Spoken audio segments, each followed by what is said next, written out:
இந்த சூழலை பார்த்தோன்னே எனக்கு இன்னொரு சூழல் ஞாபகத்துக்கு வந்து, லண்டன் தேம்ஸ் ரிவர், நடுவில் தேம்ஸ் ரிவர், 2 பக்கங்களில் வந்த லண்டன் மாநகரம்.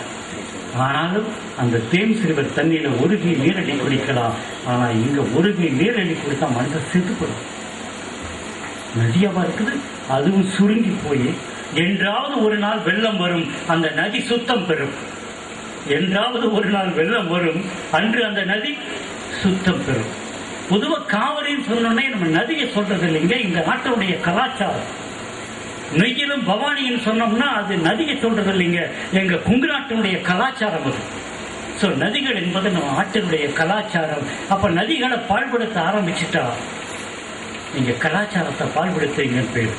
February 14th கொண்டாடின திட்டத்துல அர்த்தம் இல்லை.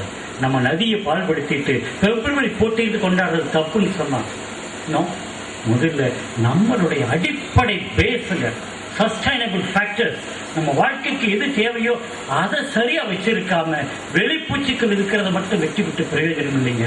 அடிப்படைக்கு என்னுடைய ரிக்வஸ்ட் இன்னொன்று என்னன்னாங்க, அவதாரம் ஒரு படம் பார்த்தேன். ஒரு ரூட்ல சின்னதா ஒரு இன்ஜெக்ட் பண்ணுவான், the entire network xylem flow எல்லாம் கம்ப்ளீட்டா அந்த பிக்சர்ல வரும். அப்பதான் நினைச்சேன், why can't you link computer and ecology? Why can't you link computer and ecology? ஒரு இடத்துல பட்டனை தட்டினா நமக்கு கம்ப்யூட்டர்ல இந்த அனிமல் இங்க போயிட்டு இருக்கு, அது இருக்கு, ஒரு இடத்துல சிஸ்டம் இருக்கு. ஆனா எல்லாத்துக்கும் ரீச் ஆகிற மாதிரி எங்க ஃபயர் ஆகுது, எந்த இடத்துல ஃபாரஸ்ட் அழிஞ்சிருக்குது, அரசாங்கம் எங்க தப்பு சொல்லிட்டு இருக்கு, பொய் சொல்லிட்டு இருக்கு. உங்களுக்கு தெரியுமா, கவர்மெண்ட் 19%, 20% நமக்கு ஃபாரஸ்ட் கவர் இருக்குன்னு சொல்லிட்டு இருப்பாங்க. எங்கூட வந்தவங்களுக்கு தெரியும் ஃபாரஸ்ட்னு எதை சொல்லணும். நிறைய பேர் ஸ்கூல் படிக்கிறோம், காலேஜ் முடிக்கிறோம், வந்துடுறோம். ஆனா ஃபாரஸ்ட்ங்கிற வார்த்தைக்கு விளக்கம் கூட்டி போய் காமிச்சதுக்கு அப்புறம் தான் புரியுது. விச் இஸ் அ ஃபாரஸ்ட்னா, மரங்கள் இருந்தா ஃபாரஸ்ட், மரங்கள் இருந்தா அதுக்கு இப்போ பிளான்டேஷன் பேர். நீங்க மரங்கள் இருந்த காடுன்னா தென்னந்தோப்பையும் காடுன்னு சொல்லணும், மாந்தோப்பையும் காடுன்னு சொல்லணும்.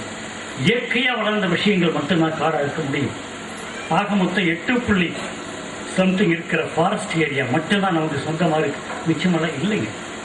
இப்ப அதுவும் நீங்க தஞ்சாவூர்காரங்க வரும்போது பாக்குறேன், அழகா இருக்கு, செழிப்பான ஒரு பிரதேசம்.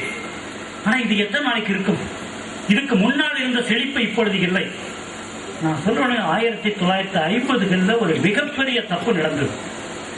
அதுக்கு அப்ப இருந்த அரசாங்கம் உடனே, நீங்க கேள்விப்பட்டிருப்பீங்க, இந்த ரோஜாவை வச்சுட்டு இருந்தாரு செல்வமணி சொல்றார், யாருங்க அவரு, ஜவஹர்லால் நேரு. அவருடைய கான்செப்ட்ஸ், அவருடைய கொள்கைகள் எங்க பார்த்தாலும் தொழிற்சாலையா இருக்கணுங்கிற அந்த டெஃபினட்டா இந்த நாட்டினுடைய அசல் வித்தாக இருக்கிற அத்துணை வைத்துக்கும் அவமானமும் அசிங்கமும் வரும்.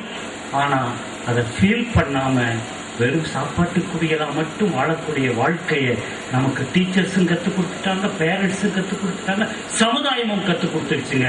அதுக்கு மேலதான் இந்த உண்மை இருக்கு. அதனாலதான் இங்க வந்து இருக்கிறேன். அதனால தயவு செஞ்சு உங்கள் சுற்றி இருக்கக்கூடிய என்விரான்மெண்ட்டை நீங்க கவனிக்கல, காப்பாத்தல, அது வீணாகாம பாழாகாம வாழ துவங்கலை சொன்னா எதிர்காலம் உங்களுக்கு கிடையாது. உங்கள் குழந்தை இது சாபம் அல்ல, கண் இல்லாமல் மூக்கு இல்லாமல் பிறக்கும். மழைத்துளி தரையில் விழுவதற்கு முன்னால் வேப்பரைஸ் ஆகி மேல போயிடும். பிறந்த குழந்தைக்கு மூச்சு காற்று கிடைப்பதும் கஷ்டமாயிடும். நான் ஈரோட்டிலிருந்து வரேன். பெரியார் பிறந்தவன். எனக்கு பெரியாருங்கிறத விட அதை விட பெரிய concept Socrates, Osho, Bertrand Russell, Thomas pain, இவங்கெல்லாம் சொன்ன அந்த கான்செப்ட்ல தான் நான் வளர்ந்துருக்கேன். எங்க அப்பா அப்படிதான் சொல்லிக் கொடுத்தாரு. படிக்காதவராக இருந்தாலும் சுபாஷ் சந்திர போஸ் வாழ்ந்ததுனால சில நிஜங்கள் அவருக்கு தெரியுது. அப்ப நானும் அதே மாதிரி, எனக்கு வீட்டுல சொத்துன்னு சொன்னா புத்தகம். அப்ப அந்த பெரியார் பிறந்த ஊர்ல ஒரு அருமையான கான்செப்ட் இருக்குதுங்க. ஊர்ல எல்லாம் அவர் சொல்லிக் கொடுத்த கான்செப்ட்ல இங்க தஞ்சாவூர் இங்கேயே நிறைய மதன், சோபன், அந்த பேர் தீபன், நிறைய பசங்க வந்து எங்க சொல்லும் போது ரொம்ப சந்தோஷமா இருக்கும். ஃபர்ஸ்ட் கான்செப்ட் சுயமரியாதை, செல்ஃப் ரெஸ்பெக்ட். செல்ஃப் ரெஸ்பெக்ட்னா எல்லாரும் என்னென்னமோ விளக்கம் சொல்லுவாங்க. ஆனா உண்மையான விளக்கம் என்னன்னா, பிச்சை எடுக்கக்கூடாது. பிச்சை எடுத்தா சுயமரியாதை கிடையாது. அது எந்த பிச்சையாக இருந்தாலும் சரி, அறிவு பிச்சையை தவிர. அப்போ நம்ம பிச்சை எடுக்காம எல்லோரும் சுயமரியாதையோடு இருக்கமான்னு கேட்டா அந்த கேள்விக்குறி எல்லாத்தையும் இங்க பெருசா இருக்கு. சில பேர் வீட்டுல போய் பார்ப்போம், வீடு பந்தாவா பெருசா இருக்கு. ஏனுங்க வீட்டுக்கு முன்னாடி மரம் வைக்கலீங்கன்னு கேட்டா, சார் அது பார்வையை மறைக்கும் சார், வீட்டோட பார்வையை மறைக்கும் சார் சொல்லுவான்.